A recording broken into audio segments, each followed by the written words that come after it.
Around a blazing fire rested a sleeping lug of a man, basking in the cosy glow, a warm cup of tea by his side, with not a care in the world.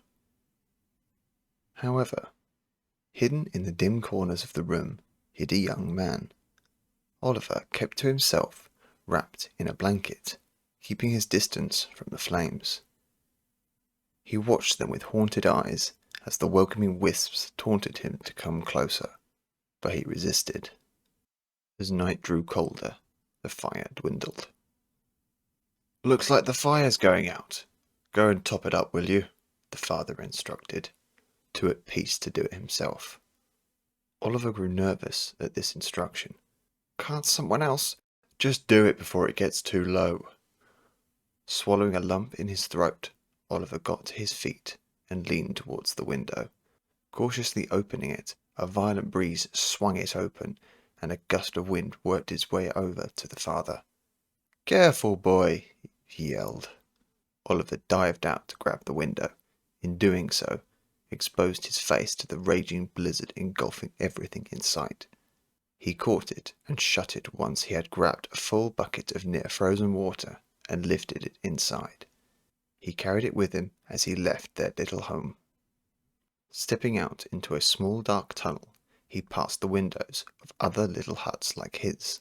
Inside, families huddled around fading fires.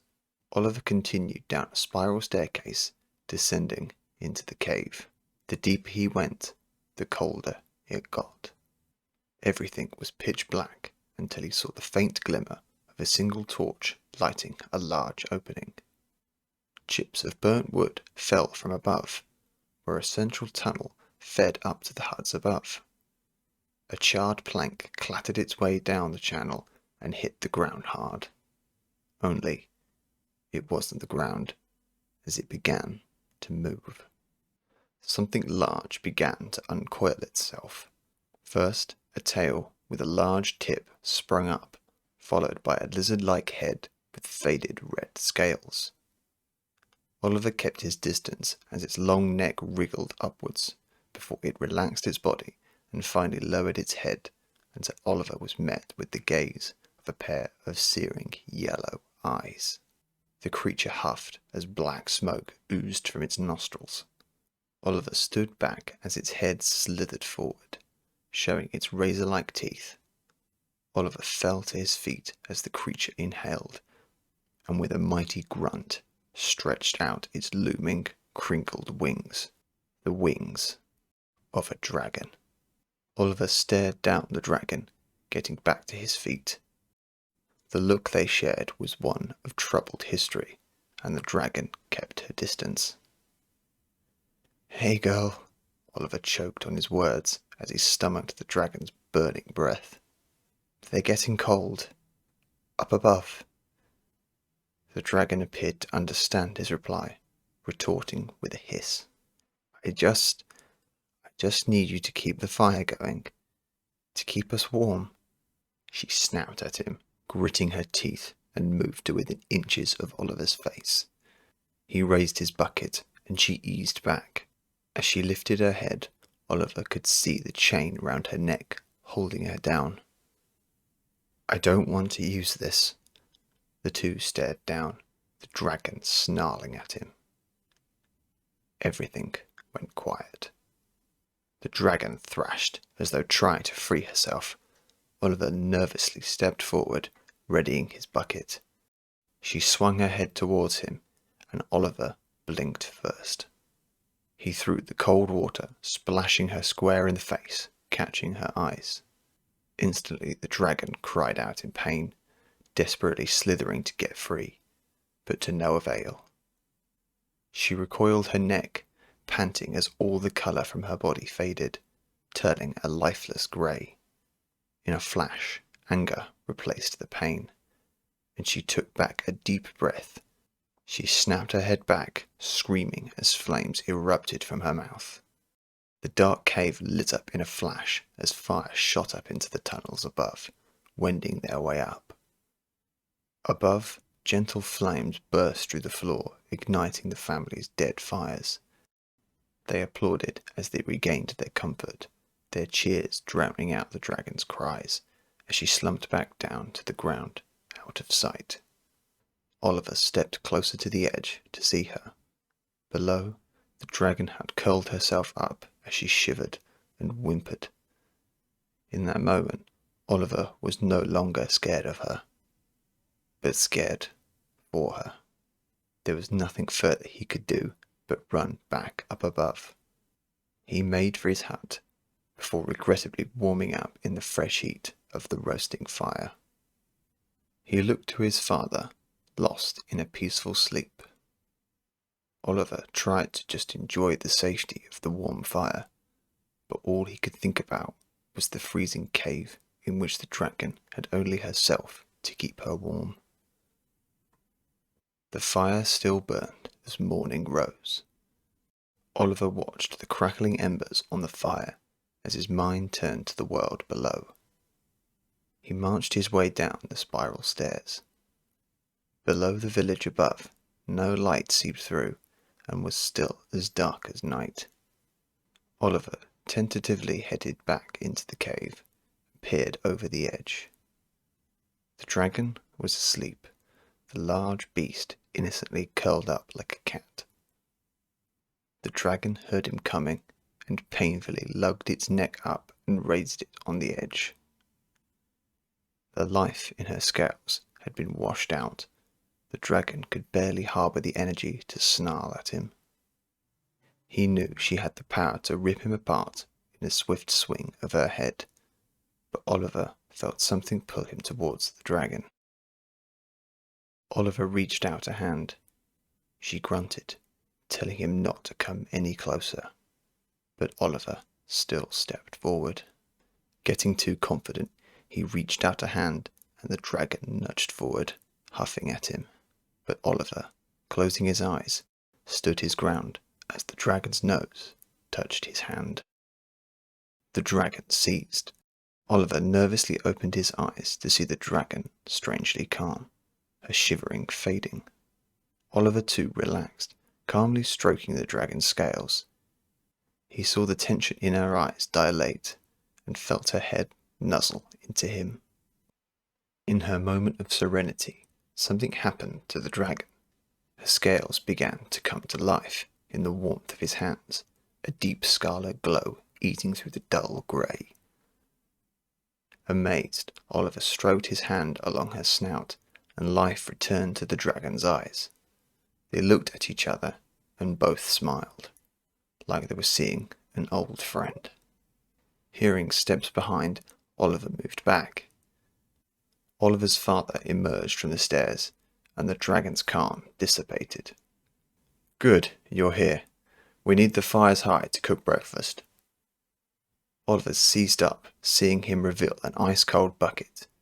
The dragon immediately snarled. The father was not scared of her, though was surprised seeing her coloured scales. "The hell happened to her?" Oliver pretended not to notice. "Never mind." He prepared to throw the bucket. The dragon hissed and thrashed. "Wait, wait," said Oliver, jumping in front of his father. "Maybe she can do it without the water." The father bashed past him. Oliver turned to the dragon, praying for her to try. The dragon filled her lungs, trying to create a flame in the fear of being splashed, but she couldn't blow more than a wisp. The father lost his patience and threw the bucket over her, coating her bare neck, immediately setting her off, crying in agony. Her anger surged through her, and her once glowing scales were flushed out, returning to their lifeless grey. Oliver tried to calm her, but the dragon's pain was too much. She reared her head and blasted flames skyward, reigniting the fires once more. Satisfied, the father retreated upstairs. Oliver stayed by the dragon's side as it curled back up. She looked at Oliver like he was a threat and hissed at him to leave. Oliver painfully turned away and left her to cry herself to sleep. Days would pass with not even a whisper from the dragon. Everyone had tried their hardest to make her light a flame, but she was unmoving. The fires had all but died out, Barely a flicker rippled through the tunnels. But despite the cold, Oliver stayed clear, unable to face her. Every time he thought of her, he could only see the burning hatred in her eyes. But Oliver could not stay away forever when his dad reappeared from the cave and dragged Oliver down. Stepping into the cave, a dozen men stood shivering, holding empty buckets. Below them, the dragon was frozen. Her scale was completely white as ice coated it, almost locking her in place.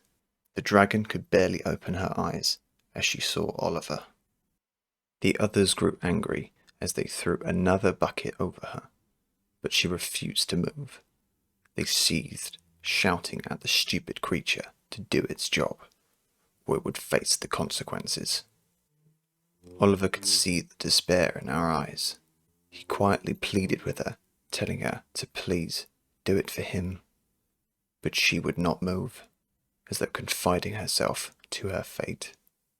Oliver's dad had decided he'd had enough. Pulling a lever, a gap in the ceiling of the cave gave way. Daylight burst through, blinding the dragon before a ton of thick snow crashed down upon her. Oliver watched in horror as she disappeared for a moment under the snow, until a horrid screech echoed through the cave. The dragon erupted from the snow, flailing in pain. She quickly grew so enraged, fire leaked through her teeth. Oliver's father watched on, an evil grin growing on his face. The dragon looked ready to fire up into the tunnels, but somehow, through her anger, she held herself firm and stared down the men below. The smirks on their faces faded as they saw the fire brewing inside the dragon's neck. She grimaced, ready to fire. Everyone tried to run as she opened her jaws and dived for them. Oliver saw his life flash before his eyes. He stood his ground and reached out his hand. The men fell to the floor, screaming for their lives, but the fire did not come. They nervously looked back, only to see Oliver. He cradled the dragon's head in his arms, holding it tightly as her anger was instantly restrained. The ice frozen to her scales began to melt, and her once glowing red scales shone through. Their eyes met, all feuds forgotten. Oliver examined the restraints holding her back, and knew what he must do. He climbed on and ran down her neck and released the chains. Everyone else yelled at him to stop, but Oliver did not listen. He jumped down the dragon's back, the spikes running down her spine, standing up. The dragon took a deep breath as she stretched out her wings. The villagers stood back frightened as the dragon finally stood tall, towering over them. Oliver stood atop the dragon, telling them they would not punish her any more. They reminded him it was either the dragon froze or they did. Oliver looked to her as they shared an unspoken idea. Oliver instructed they fetch the biggest flame they could. They retrieved a flame barely large enough to keep itself alight and passed it over. Oliver took the flame and the dragon lifted him to the ceiling. The dragon drew a deep breath. Oliver held the dying flame over her mouth. The dragon blew with everything she had. The fire ignited and grew 1,000 times over as it soared up the tunnels. Oliver held on tightly as the dragon then flipped over, extending her wings as wide as she could, and slapped them together in one swift motion. A rush of air burst through the flames, sending them soaring up the tunnels. Inside the homes above, the fires ignited brighter than ever before. The dragon landed before the stunned villagers. The dragon stared down Oliver's father, who stood petrified. She grimaced, but as Oliver dismounted, she eased. His father carefully reached out his hand and stroked the dragon's nose. She was calm and playfully huffed in his face. From that day, the villagers no longer left her in the cold. Instead, they shared the load and shared the flames. Thank you very much for watching. If you liked this story and want to hear more like this in the future, please consider liking and subscribing to hear more from this channel.